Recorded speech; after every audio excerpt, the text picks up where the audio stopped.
everyone. Welcome back to our little podcast. I'm Nancy Christine Brady, and I'm here with the lovely, talented Tara Diana. And today we are joined by Cheryl Furze. We are so excited to have you here, Cheryl, and Tara's going to tell us a little bit about you quickly. Absolutely excited to have you here, Cheryl. Before we do that, beautiful friends, if you are enjoying Nan and I's banter back and forth, you're enjoying my triggers. Someone's got to enjoy them. And of course, our fabulous guests, please consider sharing our podcast with someone or someones that you feel would resonate with us. Everyone knows what a podcast is, but not everyone is listening. So we would be so grateful if you would help us keep our little something coming your way. Just share it. Just share it. And while you're at it, give us 5 stars, give us a review. It all helps keeping us going to the top so more people can see us and enjoy us. Cheryl, now it's all about the Cheryl. I have to agree because I've been listening to the podcast. It's absolutely fabulous. So you have to keep going with this because it's absolutely fabulous. Share their podcasts. Yay. So I'm the owner of Dragonfly Intuitive Connections. I am a psychic medium. I'm a Reiki master. I also do frequency healings and sound and color healing and a lot of other different modalities. That's a lot of different modalities, girlfriend. There's a whole bunch of stuff, and I'm always looking for even new modalities to offer people for healing. I also, some of my psychic readings go into a type of a counseling. If that's what's needed, that's what's needed. That's a really good point, though. So let's start with that. Psychic mediums, spiritual counselors, intuitive readers.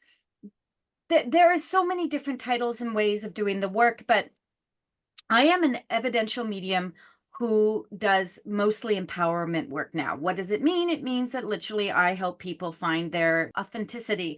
But there's so many different types of mediums now.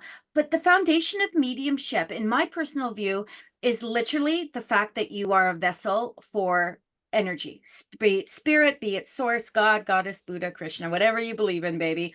That's the foundation of mediumship. So for me, mediumship is in every platform of work that you can do. That being said, and Tara saying she's an empowerment medium, and I say I'm an intuitive medium, there's so many different types of mediumship. So what is the foundation for your style of mediumship?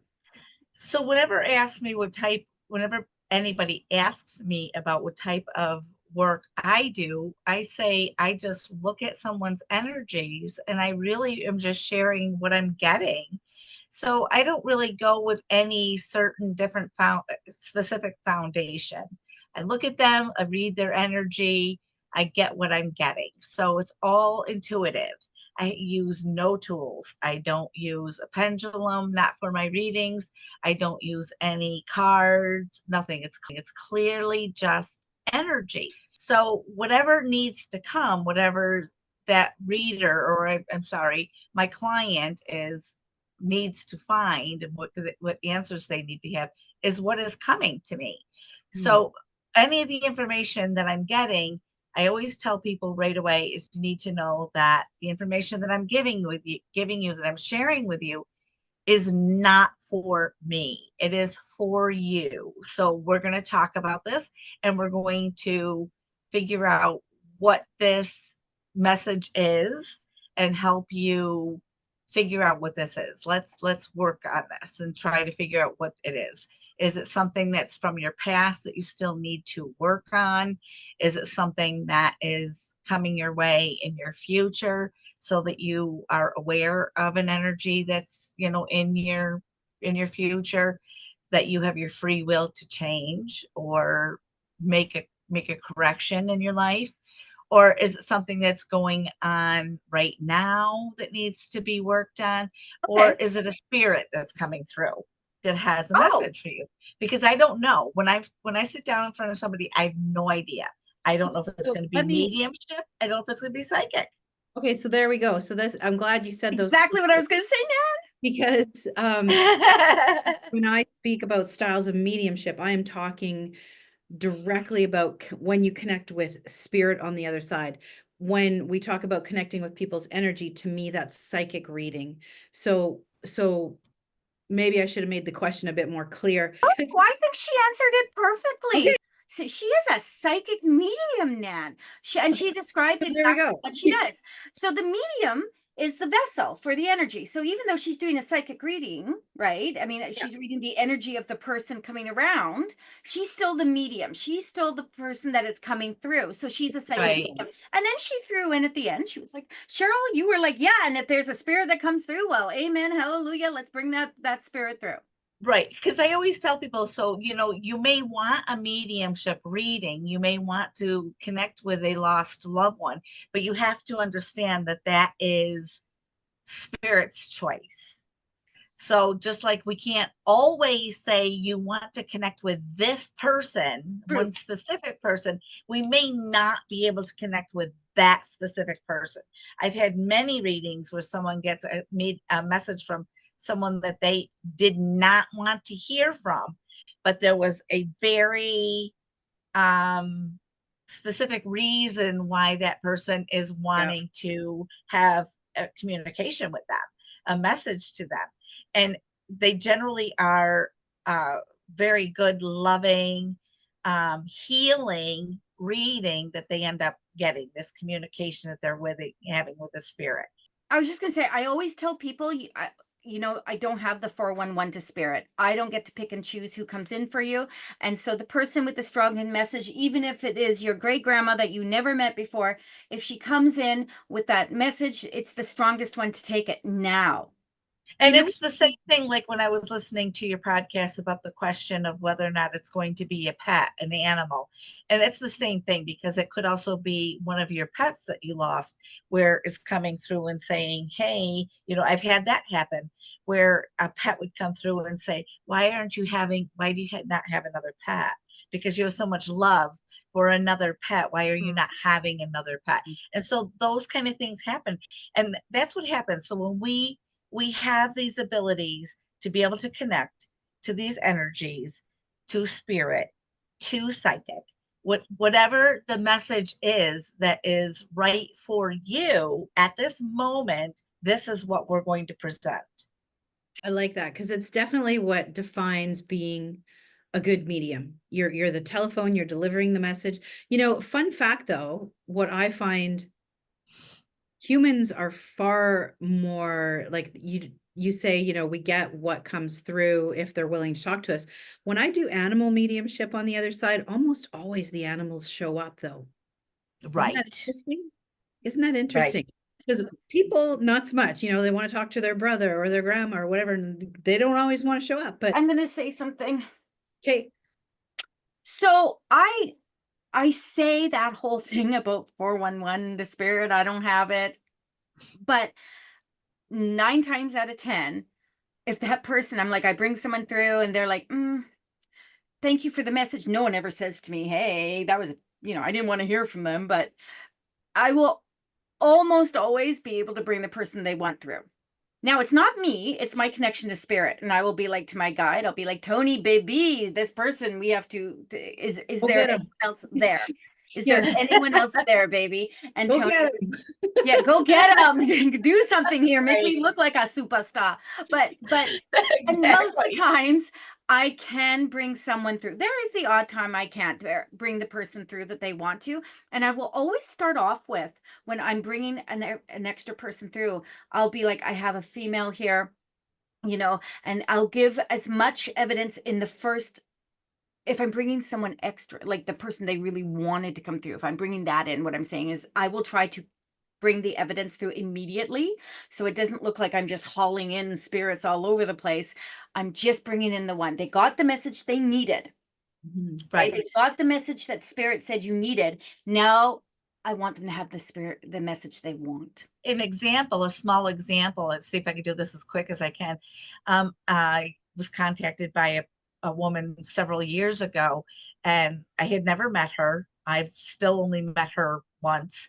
And she wanted me to give her a reading with her mom. Wanted me to connect her with her mom that had passed away. I said, sure. So we connected. We set up a time for a phone reading. As soon as we got on the phone, I said, before we even start, can you tell me who had a little terrier dog named Sparky? And she said, absolutely nobody. I said, okay, can you just hold on to that then?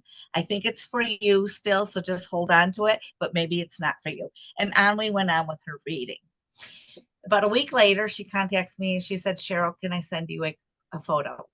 And she sent me a photo and she said, before my mom passed away, she put together a photo album for me and I was going through it and I found this photo. And here it was a baby in a little carrier. When you used to have those little carriers that we would have where you would set the baby on the floor and kind of Yeah. rock them with your foot or whatever. I don't even think people have them anymore. And next to her was a little terrier, and underneath it, it said, me and Sparky. And Oh, she said, that is my mother's handwriting. She said, so when I was a baby, we must have had a little terrier named Sparky. She said, how did you know that? I said, this is why I do what I do. And It's so that was just the start of the message of validation yeah. that your mom could send for you to be able to say, yeah, I'm really connecting you with your mom. you know what? That is actually a very important point that, when we give messages and you can't resonate with it in the moment. And I just did a TikTok, Nam, before we got on here about this. And I was talking about, I could be like blathering. Everyone knows how I talk, fast I talk. And if I'm downloading from spirit, it is a whole lot of coming out. So I always say, record, babies, record the messages, Mm-hmm. because I'm not going to remember. Once you walk out of my space, I'm like, okay, bye-bye. But I'm Right. not going to remember. So you need to remember. And they will always come back, because I say, if you can't take it in the moment, put it on the shelf. Put it Yes. on the Right. shelf, because spirit is never wrong. Well, and I find a lot of people end up with like sitter's amnesia because they get so excited about the reading and focused on Yep. one or two things coming through. Exactly. And suddenly it's like, and then I think we're all on the same page where people go away and they come back, they're like, yes, aha, that made sense, right? It's very Cheryl, true. in your opinion, what makes a really good medium? First of all, having a lot of compassion and being truthful and being honest with people. If make sure that you're sharing exactly what it is that you're getting and not be afraid of sharing what it is that you're getting, because we have to keep in mind that what the messages are that we're getting is not for us, it is for them. It's really not for us to interpret it, but is it up for us to help our client to um, figure out that what the interpretation is? Yes, but it's not for us to say yes it's true or no it's not true, because it doesn't make sense for us. And the other thing is when we're giving messages, our interpretation is based on what we know in life, and it's up to our client to figure that out, that interpretation. So we have to be as clear as we can. So have a lot of compassion, be honest, be very truthful in everything that we're hearing, and don't be afraid of what we're telling our clients, because what it is that's coming to us is there's a reason we're giving this information. The reason we're giving this information. So absolutely, perception is everything. We are just the funnel. Mhm. Right? I cannot stress that enough, is that there is nothing special about, well, there's all sorts of things special about me, but there's nothing special about me. But you know what I'm saying? We are just a Right. vessel. So the perception, how we receive, is what's going to resonate with us first. So, Exactly. because how am I going to explain this to them? And there, you'll see mediums all the time. I don't know if you do platform work, Cheryl, but I do platform work. I'll stand in front of groups of people. I think the biggest one was 400 people, and I I will give have done some, messages. yes. So I have to be able to shuffle spirits around. I trust my guides to do all that work, but it's not up to me to do anything but give the best that I get. And sometimes that message coming down that funnel can get all sorts of wiggy wiggy. So you got to be able to say, okay, hang on a second here, take a breath, recalibrate, shoot it out. I totally get though, especially with new mediums coming into Mhm. their work, how it is so inviting or enticing to tell them what it means to interpret it for them. And I am like a hard no, No. because warm bread, I always use Lynn Marie's warm bread. She's a medium, we know, and when she has warm smelling fresh bread, it's grandparents. And but I always use that as an example. If I'm smelling warm bread, and for me that means grandparent, I need to be able to Mhm. say that, give it to them, but not make it fit anything. I need to just be able to say if they say to me, "Oh, my grandparents are all alive," then I will be like, "Okay, what else Right. is there? Let me give you something more. Let me give you something more."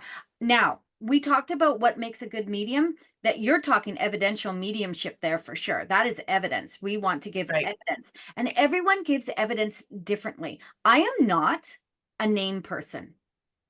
Right. I, I might I get the don't get odd names. letter, but I get feelings, emotions, characteristics. I can tell you Mhm. what they died of. I can tell you when they died. Because that's what I'm a feeler, right? Right. But I'm also a trance medium, which is exceptionally different from evidential mediumship, because I'm not connecting to loved ones, and it's harder for people to get on board with trance, right? Right. So, any feelings about Well, trance? well, just to go backwards for a minute. I mean, every reader needs to keep in mind that everybody's perception is different.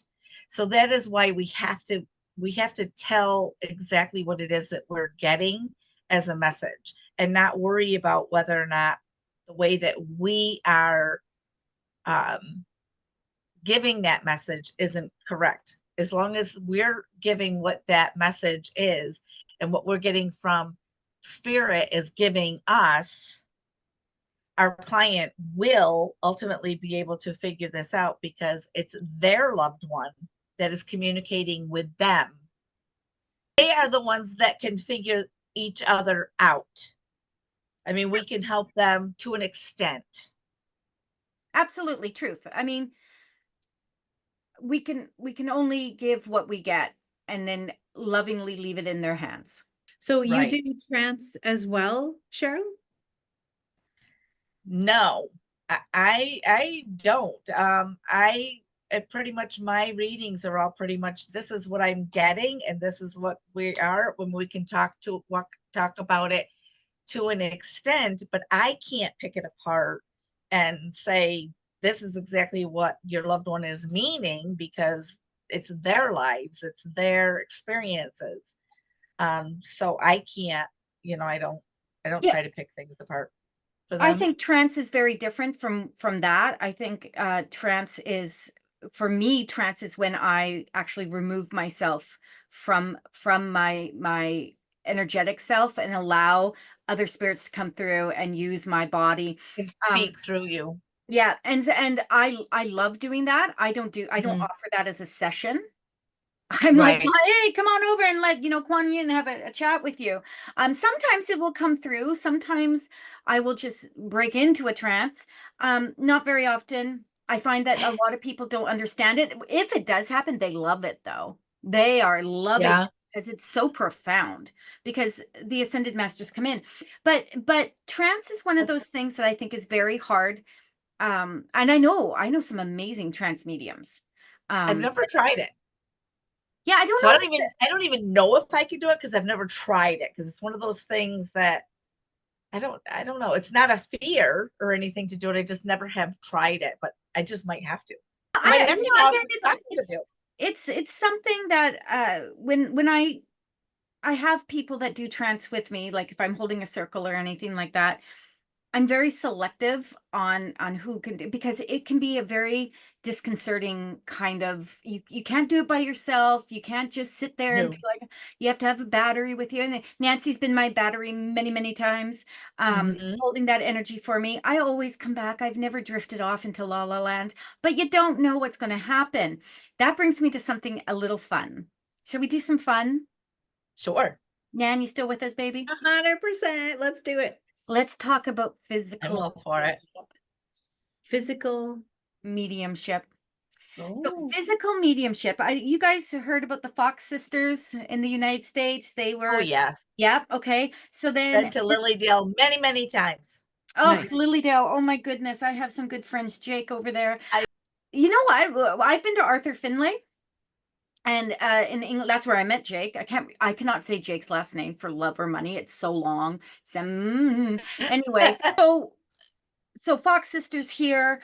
In England, it was a host of people, and physical mediumship was massive in England. When spiritualism first started to rise again, it had a big downfall and then rose again. But right. physical mediumship was the ectoplasm and the movement of, I have a trumpet sitting somewhere. I don't know where my trumpet went. Oh, there it is. I have a trumpet that you would use for physical mediumship I brought back from Stansted. Stansted, for anyone listening or watching, is the Arthur Finlay College of the Metaphysical in England. It is a lovely place. Lots of different tutors, all sorts of different types of work you can take there. But ectoplasm coming out of your orifices, seances in the dark where things move and touch you. Very cool. I will say that I've done table tilting. And I was really skeptical of the table tilting at the very beginning. And remember, I've been doing this work a very, very long time. I've come across so many different modalities. People are doing things like dragon power and light language and all this stuff now. And the physical mediumship really, I have yet to see someone do it in a way that I've been like, yes, we're there. I see it. I see. I've never seen anyone do ectoplasm come out of them. I don't know if we just got to be lame in the years that passed since the mediumship, but Get lazy with our plasm people. We got lazy. right? I don't know if I'd be wanting nothing coming out of my nose or my mouth. As long as you're okay, I would be fine with it. I would be fine watching it. I think it would be a really great experience, but I would just need to be like, is the person okay? Are you okay? Are you physically okay? Well, but physical mediumship takes years of Oh, sitting in a sure. circle. Like when they were talking to me about starting a physical mediumship circle, I was like, out.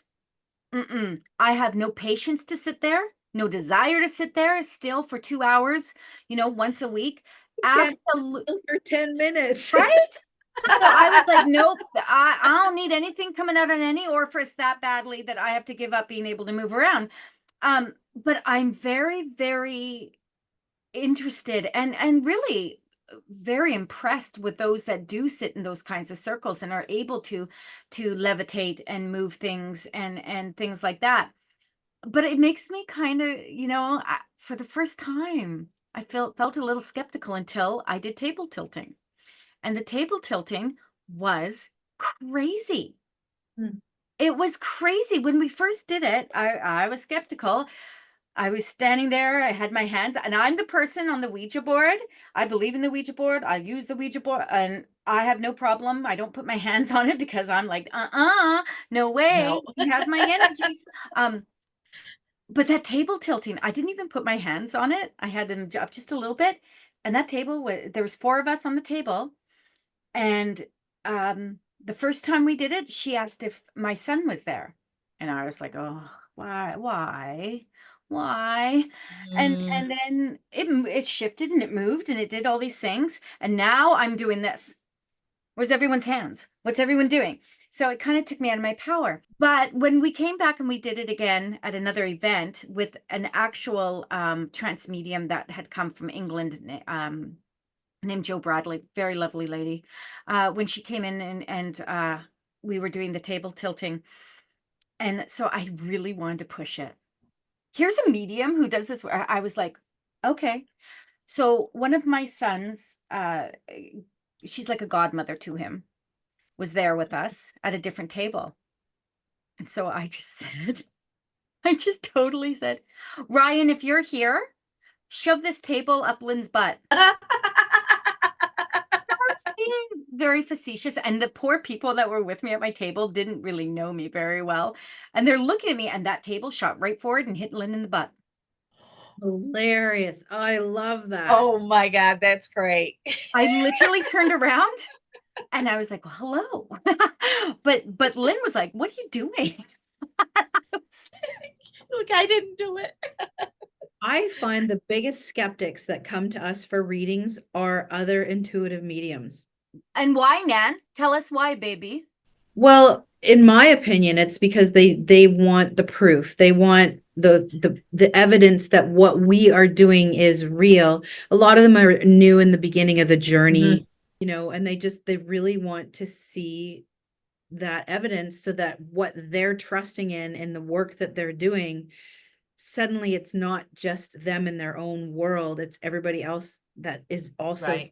doing and feeling the same spirits and stuff.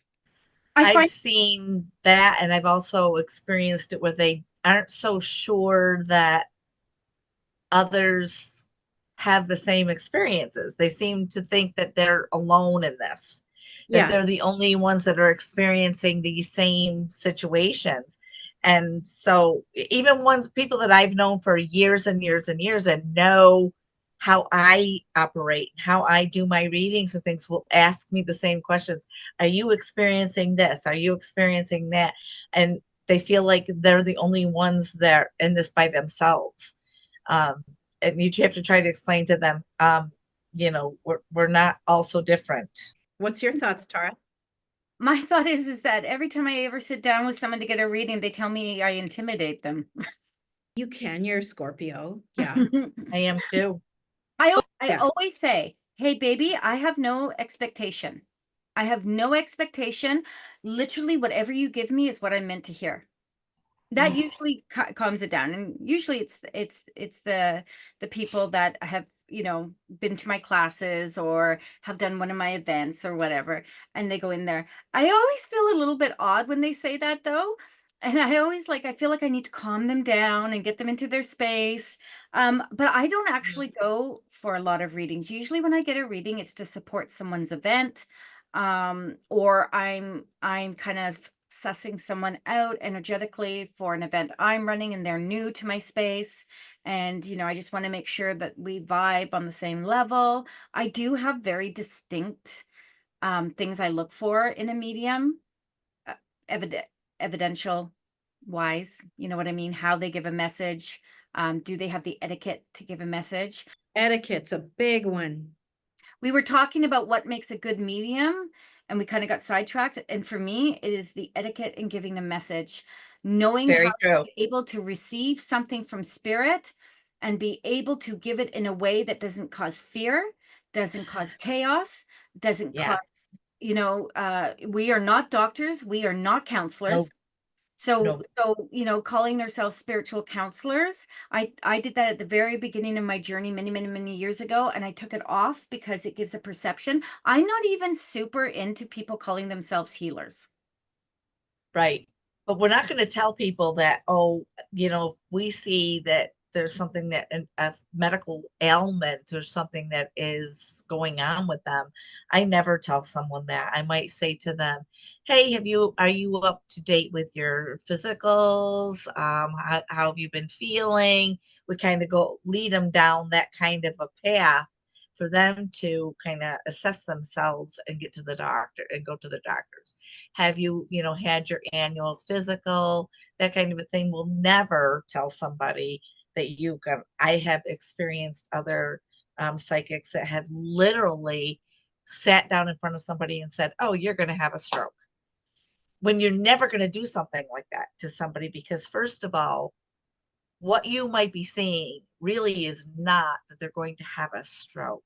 You would never tell somebody that kind of a thing. You would never put them in that kind of a fear.